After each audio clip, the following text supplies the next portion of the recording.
High court stay ఇచ్చిన సందర్భంలో ఎల్లుండి ఓటింగ్ రోజు అయితే బీసీ సంఘాల నేతలు కావచ్చు అందరి సమక్షంలో మొత్తానికైతే రాష్ట్ర బంద్కు అయితే పిలుపుకోవడం జరిగింది. మనతో పాటు ఓయి శంకర్ అన్న ఉన్నాడు. ఒక్కసారి ఈ స్థానిక సంస్థల ఎన్నికల రిజర్వేషన్ గురించి మాట్లాడదాం. అన్న నమస్తే. నమస్తేనే. ఏం చెప్తారన్న? స్టే ఇచ్చింది ప్రభుత్వం, ఏమో చిత్తశుద్ధితో ఉన్నా అని చెప్తా ఉంది కాంగ్రెస్ ప్రభుత్వం. మీరేం చెప్తారు? ఆచరణ సాధ్యంగాని హామీలు ఇవ్వడంలో రాజకీయ పార్టీలు దిట్ట. ఆచరణ సాధ్యంగాని హామీలు అమలు చేయడం అనడం ప్రతిపక్షాల పని.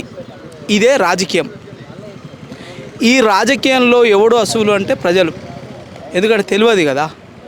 మరి చట్టంబద్ధమైన అమెండ్మెంట్స్ జరగకుండా ఇలా రిజర్వేషన్ ఎట్లా చెల్లుబాటు అవుతుంది? గతంలో మీలాంటి మీడియా ద్వారానే క్వశ్చన్ చేసిన నేను. ఇవాళ టీఆర్ఎస్ పార్టీ గతంలో ఏదైతే పంచాయతీరాజ్ యాక్ట్ తీసుకొచ్చినప్పుడు బీసీల రిజర్వేషన్లు తగ్గించింది. ఆ తగ్గించిన రిజర్వేషన్లే పెంచమనం, ఆ మట్టుకే పెంచమనం. కొండ మీద కోతింది ఎమ్మన్లే. వాళ్ళ అవసరం కోసం, వాళ్ళ గెలుపు కోసం ఇవాళ కాంగ్రెస్ పార్టీ తన మేనిఫెస్టోలో పెట్టుకున్నది.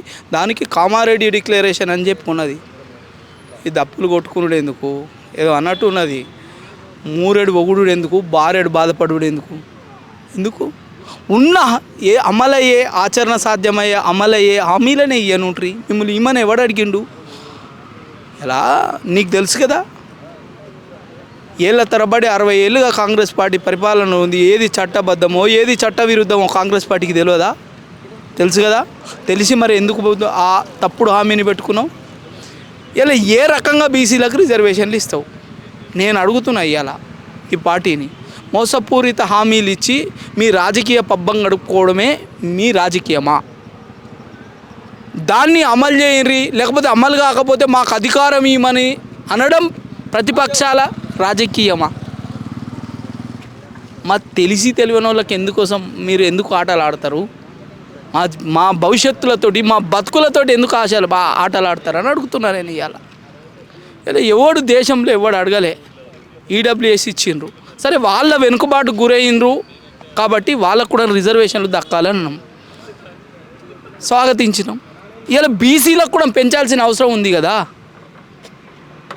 చట్టబద్ధమైన అమెండ్మెంటే కదా నువ్వు తీసుకొచ్చింది.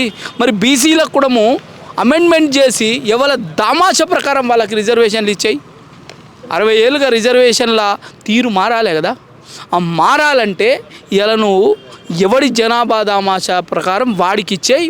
వాడి జనాభా దామాషలో మెరిట్ సాధించుకుంటారు.